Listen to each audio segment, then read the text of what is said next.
make sure to check out our sponsor, Cell Phone Buyers Recyclers. They want to buy your cell phone old, broken, or you're just trying to get rid of it. You can contact them right at the number on the screen, text or call. Also, their social media and website is in the description if that's more convenient.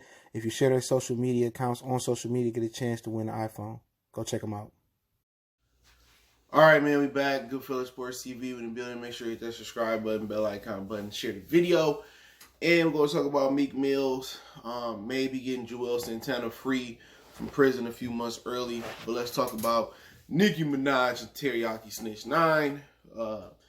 Their Trollz song may have the biggest fall from #1 on the charts outside of Mariah Carey's All I Want for Christmas. So let's talk about that first. Hit that subscribe button, bell icon button, share the video. Now, I don't really listen to local radio no more, and I haven't renewed my Sirius XM satellite radio. I got to. So I don't know how the radio play is where I'm at in Detroit, but according to a few hip-hop sites, that Trollz was getting absolutely no radio play while being at #1. So that means that Nicki Minaj and Tekashi 6ix9ine, I say his name there, they finessed the system. I heard that they made the single 69 cents, which is a discounted price. Also, they made multiple versions of the single.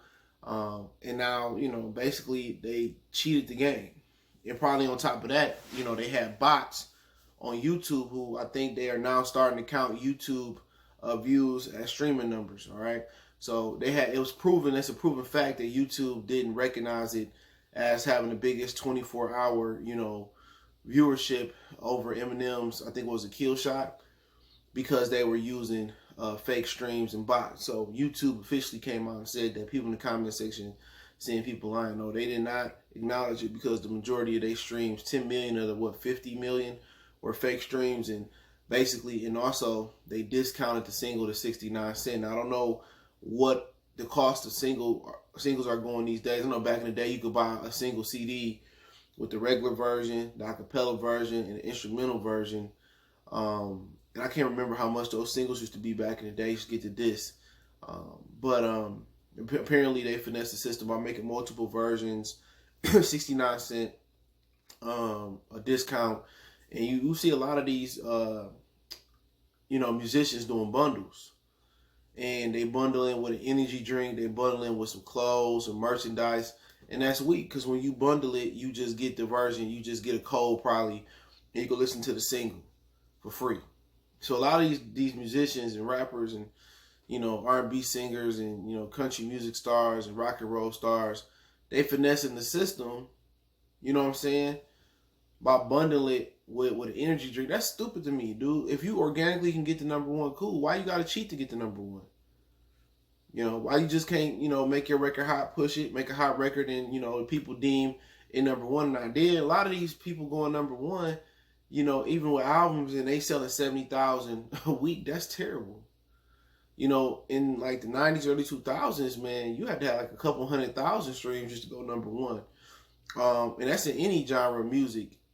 But it's changed, the streaming, the digital era changed with the LimeWire and the bootlegging, and now most people don't even have a CD player in their car now. Who thought of that? And I know one day people thought you would never have to have a cassette player in your car, and everything is going through streams. And technology is a gift and it's a curse. The gift was it was convenient, for music. You can.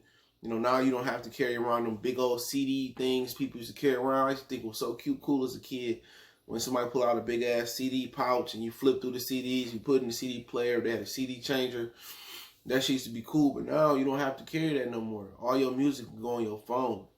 You know what I'm saying? And it used to be MP3 players, remember Zooms and iPads, iPods and all that stuff. All that's gone. Basically the phone does everything. You don't need a Kodak camera no more. The phone is the camera. It's the music. You even have a DJ app on your phone. But back to 6ix9ine and Nicki Minaj. Just let you know how thirsty they are to stay relevant. At the end of the day, if your song is hot, it's hot. And like I said, you can tell when stuff is hot. If you go down like downtown to your city, or you ride to your city, or you just sit on the porch, you hear what's hot and what people playing. You know, especially if you live in a vibrant neighborhood, you hear what people playing. I haven't heard that song, not to my knowledge. You know, and he going around here flaunting I'm number one, and you cheated. And that's why I always have my speculations about him, because he always gets, oh, I'm number one, I'm the hottest in the game, I got the streams, I got this, I got that. But I never heard nobody talk about an album that he dropped that was a classic. He's a gimmick. He just got the right plug as far as how to stream the music. And Nicki Minaj is just thirsty to do anything to be number one. And guess what? You know, you phony number one. Now the single is expected to drop to 28.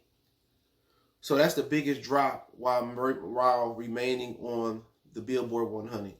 The biggest drop of all time was Mariah Carey, All I Want for Christmas, went from number one to off the Billboard, because obviously All I Want for Christmas is only for Christmas.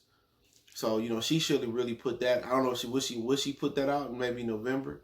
But, you know, after Christmas, it just fell all the way off the boards. But still to this day, it's one of the best Christmas songs, you know, of all time. You know, Mariah can blow.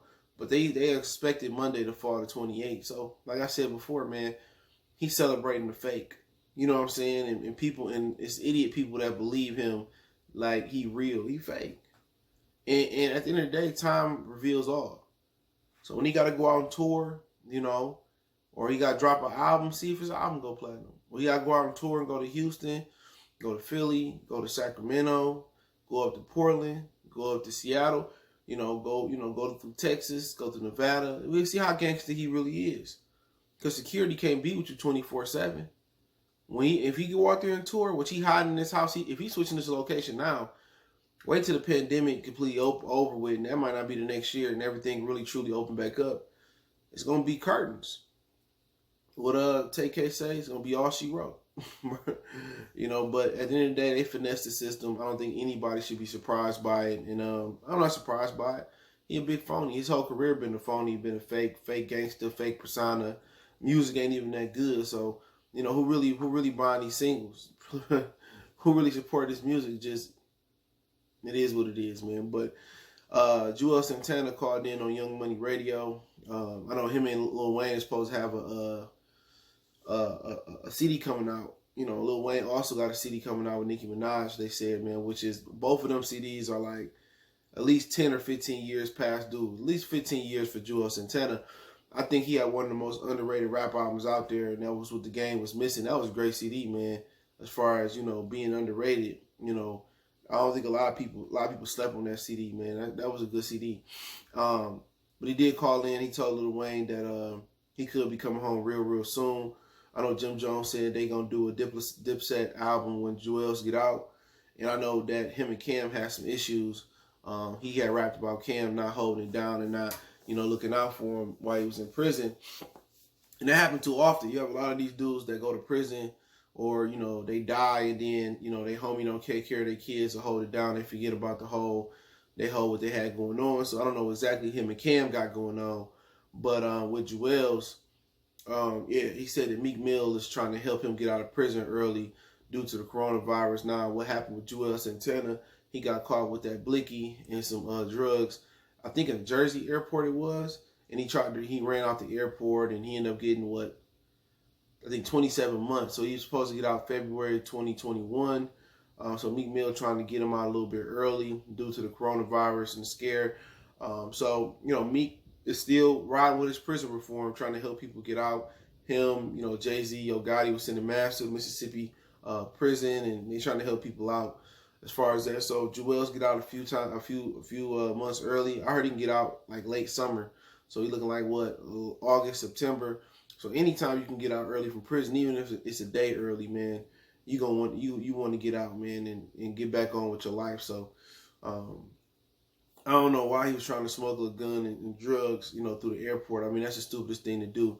You might as well hopped on the Greyhound and tried to do it, man. But you know, so many people that got money, they get on a private jet, and we've seen what happened to my man's out there in Chicago who just died away. Was it one of them dudes? I get them all mixed up, man. Was the dude that just died out there in Chicago when he was getting off the private plane, and he had swallowed all them drugs, and so he wouldn't go to jail.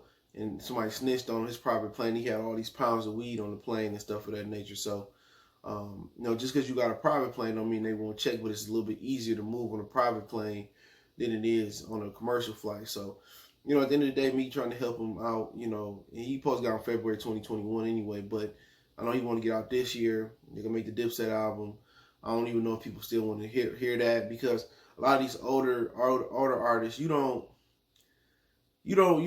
be checking for them like that no more. Hip hop is, and I said this on my last Hip Hop 101 live stream. Check out our Hip Hop 101 live playlist. Rap music, you got a short span of time. It's not like rock and roll where you can have 2 or 3 generations at your concert. Hip hop is a really, really short term profession. All right, hip hop is you hot for this minute, and then music can change like that. And I use the analogy or example of the Boondocks. Remember when Thug Nipson was going against the soldier, the fake Soldier Boy, and how he was like, he was just hot yesterday, and now you're not. Hip hop can change like that. It changes so frequently. So everybody that's hot now, next time it changes, it may not make it. Even you got dudes that got real bars and got classic timeless bars that may not make it. So rap is nothing that you can count on a 10-year period of longevity and fruitfulness. It's not a fruitful thing. Hip hop is rap is very, very short term, and it doesn't pay great, especially if you don't have a good deal. You don't own your royalties. So, like I said before, man, that's why you see so many rappers going broke. They try to have to change, and then you got to pay taxes, and then the label got to recoup their thing. Now, if you're able to get to a second deal or restructure your deal or go independent and make them give you a great deal off the rip, then you probably get into money. But it's a short-term thing. Rappers, you supposed to take your fame and venture off into, modeling, acting, business ventures, stuff of that nature. You have a short tenure of prime and rap. But hey, let me know what you guys think. Don't forget me on Facebook, Instagram, Twitter. Reach out if you got business question, inquiry, sponsorship, video requests. Keep sharing the videos. We got a Facebook group as well. So if you need to hit me up, Twitter's the fastest way. Then Instagram and Facebook. Want to make a donation, just share the video. If you haven't, hit the subscribe button. Put Cash App, PayPal in the description. One time for the one time we go.